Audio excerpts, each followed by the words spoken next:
தலைப்பு அலுவலகத்தில் கணினியின் பங்கு. மாணவர்களே, பாடம் 6 பார்த்துருக்கோம். தரவு செயலாக்கம், தரவு பொருள், தரவு அமைப்பினுடைய வகைகள், தரவு செயலாக்கம் அதனுடைய வகைகள். அதுக்கப்புறம் இந்த தரவு செயலாக்கத்தினுடைய நோக்கங்கள் மற்றும் தரவு செயலாக்கத்தினுடைய நம்மளுடைய தரவு செயலாக்கத்தின் கூறுகள் வர பார்த்து முடிச்சிருந்தோம். இப்பொழுது பார்க்க வேண்டிய தலைப்பு அலுவலகத்தில் கணினியின் பங்கு. அலுவலகத்தில் கணினியின் பங்கு. கணினி இல்லாத ஒரு அலுவலகம் சொல்லுன்னா எங்கேயுமே நீ நினைச்ச முடியாது, சொல்லவும் முடியாது, உன்னால் பார்க்கவும் முடியாது. எனவே எந்த ஒரு அலுவலகமும் கணிப்பொறி கணினி கம்ப்யூட்டர் இல்லாத அலுவலகம் இல்லை. காரணம், அந்த அளவுக்கு தொழில்துறையில் நாம் என்ன செஞ்சுருக்கோம், முன்னேற்றம் அடைஞ்சிருக்கிறோம். நவீன அலுவலகம் எனவே அழைக்கப்படுகிறது. எல்லா அலுவலகங்களிலும் கணிப்பொறி இல்லாமல் ஒரு அலுவலக பணிகளை நடைபெறுவது இல்லை. எனவே இந்த அலுவலகத்தினுடைய பணியில் ஃபஸ்ட் ஒன் தரவு சேமிப்புன்னு சொல்லி கொடுக்கப்பட்டிருக்கோம். மாணவிகளே, இந்த தரவு சேமிப்பு அப்படின்னு சொல்லும்போது என்ன செய்கிறோம், தரவு என்பது அவருடைய உண்மைகள், கருத்துக்கள், விளக்கங்களை நம்ம பதிவு செய்கிறது. அவ்வாறு பதிவு செய்யப்பட்ட தகவல்களை குறிப்பிட்ட அதுவரை என்ன செய்யணும், சேமித்து வைக்கக்கூடிய திறன் பெற்றது தான் கம்ப்யூட்டர். எனவே இந்த சேமித்து வைக்கக்கூடியதுலேருந்து நம்ம திரும்ப உடனே என்ன செய்யணும், பெற்றுக்கொள்ள திறன் அதிகரிக்கிறது. எனவே திரும்ப பெறும் திறன் அதிகரிக்கிறது. திரும்ப பெறும் திறன் அதிகரிக்கிறது ஃபஸ்ட் பாயிண்ட். அடுத்தால அவங்க இதை வச்சுருக்கக்கூடிய தகவல்கள் வெறும் தரவுகள் மட்டுமல்லாமல் கோப்புகள், கோப்பு ஆவணங்களெல்லாம் பாதுகாத்து வச்சுருப்பாங்க. எனவே இந்த கோப்புகள், கோப்பு ஆவணங்களையும் நம்ம என்ன செய்ய எளிதாக பெற்றுக்கொள்ள முடியும். மூன்றாவதாக இந்த தரவுகள் பதிவு செய்யப்பட்டது மட்டுமல்லாமல் பிற நிறுவனம், பிற தயாரிப்புகள், பிற அதாவது டவுன்லோட் பண்ணி எடுப்பதன் மூலம் ஏராளமான தரவுகளை எளிதில் நாம் நினைச்சோம்னா பெற்றுக்கொள்ள முடியும். அடுத்து 4வது பாயிண்ட், பன் தட்டுகள் மூலம் அதிக அளவு தகவல்கள் நினைச்சோம்னா சேமித்து வைக்கப்படுகிறது. எனவே இந்த தகவல்கள் சேமித்து வைக்கப்பட்டதிலிருந்து வெகு விரைவில் நம்ம நினைச்சோம்னா தகவல்களை துரிதமாக பெற்றுக்கொள்ள முடியும். அடுத்து 5வதாக சொல்லப்போனேன்னு சொன்னால், ஏற்கனவே நம்ம பதிவு செய்யப்பட்டு வச்சுருக்கோம்ல, இந்த பதிவு செய்யப்பட்ட தகவல்களை எளிதில் மாற்றம் செய்து கொள்ளவும் முடியும். அடுத்து 6வது பாயிண்டில் இந்த பதிவு செய்யப்பட்ட தகவல்களை எவ்வாறு மாற்றமோ அதுபோல் ஒவ்வொரு நிறுவனத்தினுடைய வாடிக்கையாளர் இருப்பாங்க. இந்த வாடிக்கையாளருடைய பெயர்கள் மாற்றங்களாக இருக்கலாம், வீட்டு அட்ரஸ் முகவரிகள் என்ன செய்யலாம், மாற்றங்களாக இருக்கலாம். இந்த மாற்றங்களையும் கண்காணிப்பதற்காக அலுவலகங்களில் கணிப்பொறியினுடைய பங்கு மகத்தானது. அதுதான் தரவு சேமிப்பு. வாடிக்கையாளருடைய லிஸ்ட் இருக்குது. இப்போ அவங்களுடைய பேமெண்ட்லாம் எப்படி இருக்குது, இப்போ ஒரு எல்ஐசி கம்பெனி எடுத்துக்க, அவங்க எவ்வளோ பேமெண்ட் கொடுக்குறாங்க, மந்த்லியா, ஆனுவலாக, குவார்ட்டர்லியா அப்படின்னு சொல்லி வச்சுருப்பாங்க இல்லையா.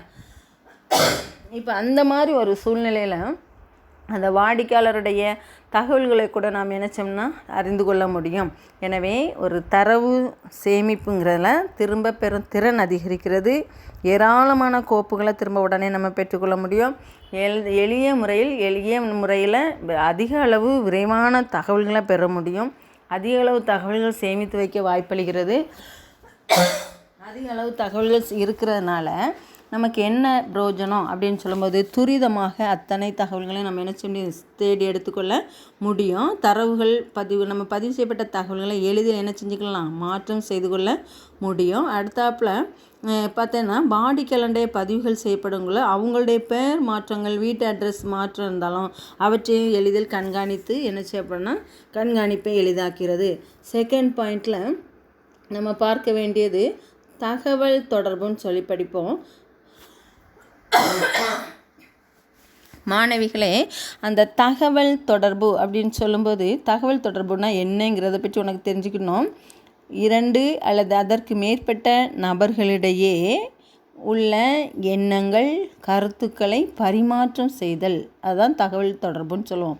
பாரு, நம்மளுடைய ரிலேட்டிவ்ஸ் வெளியிடங்களில், சென்னை, பாம்பே வெளியிடங்களில் இருக்கிறாங்க, துபாயில் இருக்கிறாங்கன்னு வச்சுக்க, நம்ம என்ன செய்வோம், முன்னால் உள்ள காலங்களில் உடனே போஸ்ட் ஆஃபீஸ் போய் போஸ்ட் கார்டோ அல்லது இன்லைன் லெட்டரோ அல்லது என்ன செய்யணும், என்வலப் கவர் மூலமாக தகவலை அனுப்பணும் இல்லையா.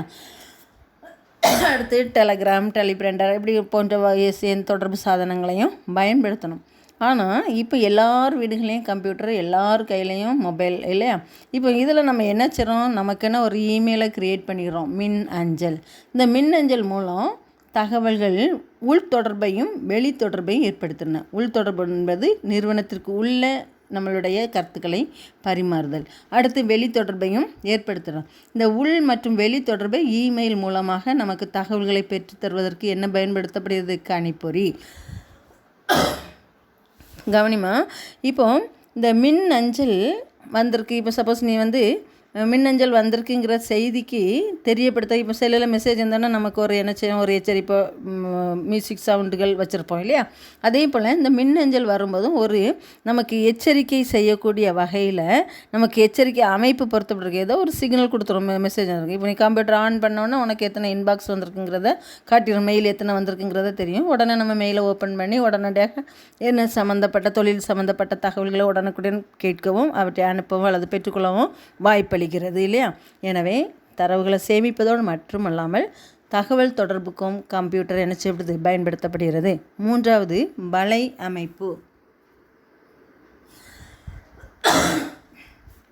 மாணவிகளே, வலை அமைப்பு அப்படின்னு சொல்லும்போது நெட்டு, சரியா? இந்த நெட் இல்லைன்னா தொடர்பே இல்லை, கம்ப்யூட்டரை யூஸே இல்லை, செல்லோட யூஸே இல்லை இல்லையா?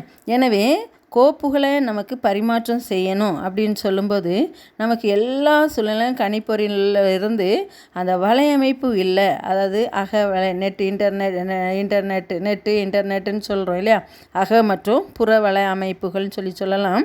இந்த வலை அமைப்புகள் இருக்கிறனால நெட்டில் இருந்து நம்ம பயனாளர்கள் மட்டுமல்ல அனைத்து பயனாளர்களும் பெற்றுக்கொள்ள முடியும். எக்ஸாம்பிள் சொல்கிறோம் பாரு, கவர்மெண்ட் 11th எல்லா சப்ஜெக்டையும் உனக்கு புக்கு போட்டுட்டாங்க இல்லையா? 11th அரசு பாடத்திட்டத்தின்படி உனக்கு பாடப்புத்தகங்கள் வழங்கிட்டுருக்கோம். இப்போ 11th நீ ஆஃபீஸ் மேனேஜ்மெண்ட் புக்கு எடுக்கணும் அப்படின்னா என்ன செய்யலாம்? கவர்மெண்ட் சிலபஸ் படி நீ கூகுளில் போய் சர்ச் பண்ணனா உன்னுடைய பாடங்கள் எல்லாமே எதுலேயும் பார்த்துடலாம். இந்த வலையமைப்பின் மூலமாக நம்ம என்ன செஞ்ச முடியுது? உன்னுடைய கம்ப்யூட்டர்லேயே பார்த்து கொள்ள முடியும். அதே போல் வணிக நிறுவனங்கள்லேயும் அனைத்து வகை பயனாளர்களும் ஒரு சரியான முறையில் தகவல்களை பெறுவதற்கு இந்த வலையமைப்பு பயன்படுத்தப்படும். அந்த வலையமைப்பை பொறுத்தளவில் பொதுவாக மென்பொருள் என்பது சாஃப்ட்வேர். இந்த சாஃப்ட்வேர் ஹார்ட்வேர் ஒர்க் பண்ணுறதுக்கான ஒரு நிகழ்ச்சி நிரலை தொகுத்து கொடுக்கக்கூடிய ஒரு அமைப்பு இல்லையா? இந்த மென்பொருளுடைய வலை அமைப்புனால் நமக்கு நெட்டு ஷேர் பண்ணுறோம், புரியுதா? அதனால் இப்போ பாரு, ஒரு புக்கு போட்டிருக்காங்க. அந்த ஒரு புக்கில் ஒரு மாணவன் மட்டும் பயன்படுத்தலை, ஆங்காங்கே இருக்கிற தமிழ்நாடு முழுசும் உள்ள பல்வேறு விதமான அந்த சம்மந்தப்பட்ட ஸ்டூடெண்ட்ஸ் நம்ம என்ன செய்ய முடியும்? பயனை பெற்றுக்கொள்ள முடியும். காரணம் அந்த மென்பொருள் வலையமைப்பு மூலம் அனைத்து கம்ப்யூட்டர்லையும் நம்ம பயன்படுத்துறதுனால தகவல்களை பெற்றுக்கொள்ள முடிகிறது. இதற்கான காரணம் என்ன அப்படின்னு சொல்லும்போது அந்த வலையமைப்பில் அச்சுப்பொறி, தொலைநகல் இயந்திரம், நகலி போன்றவற்றை நமக்கு என்ன செய்யணும்னா எளிதாக அணுகி அதுக்கு உதவி புரியுது. இதன் மூலமாக நம்ம இப்போ என்ன செய்யலாம்? பிரிண்ட் அவுட் எடுத்துக்கிட்டுறோம் இல்லை, ஃபேக்ஸ் மூலமாக தகவலை அனுப்பிக்கொள்ள முடியும். இதுதான் வலையமைப்பு, நெட். ஓகே. அடுத்து உற்பத்தி. மாணவிகளே, இந்த உற்பத்தி அப்படின்னு சொல்லும்போது இனி என்னடா கம்ப்யூட்டருக்கும் உற்பத்திக்கும் என்ன? உற்பத்தினாலே உனக்கு கண் முன்னால் வரக்கூடியது ஒரு ஃபேக்ட்ரி தான் வரும் இல்லையா? தொழிற்சாலை, கச்சா பொருட்கள் தான் வரும். அது இல்லாமல் ஒரு பொருளை வடிவமைக்கிறோம் அப்படின்னு சொன்னாலே உற்பத்திக்கான அது. இப்போ எல்லாமே கம்ப்யூட்டர் தான் டிசைன் பண்ணுது இல்லையா? ஒரு வீட்டுக்கு கட்டணுமா, வீட்டுக்குரிய டிசைனே கம்ப்யூட்டர் தான் இல்லையா? வீட்டுக்கு பெயிண்ட் பண்ணணுமா, கம்ப்யூட்டரில் போட்டு பார்க்குறோம் இல்லையா? என்னன்னாலும் கம்ப்யூட்டர் பண்ணுறது. அதான் சொன்னேன், ஒரு மென்பொருள் பயன்பாடு அமைப்பு மென்பொருள் மற்றும் பயன்பாட்டு மென்பொருள்னு பார்த்தோம். அந்த பயன்பாட்டு மென்பொருள் ஒரு டெய்லரிங் எடுத்துக்கிட்டேன்னு சொன்னால் ஒரு ஷர்ட்டு தைக்கக்கூடிய ஒரு டெய்லர் அந்த அமைப்புக்காண்ட அளவுக்கு தகுந்தாற்படி இப்போ 30 இன்ச்சஸ் சொல்லுவோம் இல்லையா? 40 நம்பர் படி ஒன்றுக்கும் அதனுடைய மென்பொருளை தயாரித்து வச்சுருப்பாங்க. இதன் அடிப்படையில் உற்பத்தி செய்யப்படும். இப்படி ஒவ்வொரு சூழ்நிலையிலும் இந்த உற்பத்தியை பெருக்குவதற்கு கூட உற்பத்தி துறையிலும் கூட நம்ம என்ன செய்கிறோன்னா மென்பொருள் பயன்பாட்டினால் கணிப்பொறி நமக்கு அதிகளவு உற்பத்தியை பெருக்குவதற்கு உதவுகிறது. காரணம் அந்த தகவல்களை உருவாக்கி அவற்றை தொகுத்து சேமித்து வைத்து உற்பத்தியை பெருக்குவதற்கான வழியையும் ஏற்படுத்தி தருகிறது. கடைசியாக பார்க்க போனால் உனக்கு திறன் மேம்பாடு அப்படின்னு சொல்லி கொடுக்கப்பட்டிருக்கோம் பாருமா. இந்த திறன் மேம்பாடு அப்படின்னாலே நம்ம என்ன சொல்லுவோம்? நல்ல ஒரு செயல்பாடு, திறமையானது அப்படின்னு சொல்லுவோம். இப்போ பாரு, கம்ப்யூட்டர் இல்லாத அலுவலகம் கிடையாது, கம்ப்யூட்டர் இல்லாத இதே கிடையாது. செல்ஃபோன்லேயே நம்ம கம்ப்யூட்டர் உள்ள எல்லாமே வச்சுருக்கோம் இல்லையா? மொபைல் ஆப்லேயே. இப்போ பார்த்தேன்னு சொன்னால் அனைத்து நபர் கையிலையும் ஒரு மொபைல் ஃபோனாகவும் இருக்கும் கம்ப்யூட்டர் இல்லைன்னா இல்லையா. இப்போ இந்த மொபைல் ஃபோனோ அல்லது கம்ப்யூட்டரோ நம்ம யூஸ் பண்ணுறதுனால அனைத்து தொழிலாளர்களும் நமக்கு என்னதை பற்றி தெரிஞ்சிட முடியும், தொழிலுடைய திறன்களை நம்ம தெரிஞ்சுக்க முடியும். எனவே தொழிலாளர்கள் தங்களுடைய தொழிலுடைய திறன்களை சரியான முறையில் பெற்றுக்கொள்ள முடியும். எனவே தொழிலாளர்களுடைய திறன் அதிகரிக்கிறது. புரியுதா? தொழிலின் தன்மைகளை அவங்க எளிய முறையில் கற்றுக்கிடுறாங்க.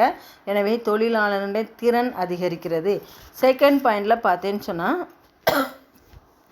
பாரு, நிறைய விதமான நிகழ்ச்சி நிரல் உதவியுடன் ஆவணங்களெல்லாம் எழுத முடியும், தொகுப்பாக்கம் செய்ய முடியும் இல்லையா. காரணம் தொழிலாளர்கள் நல்ல திறனை படைச்சிடுறாங்க. எனவே கோப்பு ஆவணங்கள் மூலமாக மென்பொருள் பயன்பாட்டின் மூலமாக அதிக அளவு என்ன செய்யறேன்னு சொன்னால் ஆவணங்களை விரைவாக எழுதவும் தொகுப்பாக்கம் செய்யவும் முடியுது. அடுத்து காமர்ஸ் சம்மந்தமாக விலைப்பட்டியல் என்பது ஒரு பொருள்னு சொன்னேன். இப்போ ஷர்ட் தயாரிக்கக்கூடியவங்க ஒவ்வொரு இன்ச்சஸ்லையும் ஒவ்வொரு நம்பர்லையும் செட் போட்டிருப்பாங்க. ஒன்னொன்னுடைய ரேட் வேரி ஆகும் இல்லையா. அப்போ ஒன்றொன்றுக்கும் உரிய விலையை குறித்து, இப்போ சப்போஸ் ஒரு ஃபர்னிச்சர் கடை அல்லது ஒரு மொபைல் இயந்திரங்கள் கடை என்னன்னா டிவி, ஃபேன், ஃப்ரிட்ஜ் இப்படின்னு சொல்லிட்டு ஒன்றொன்றுக்கும் ஒரு கொட்டேஷன் வாங்குவோம் இல்லையா.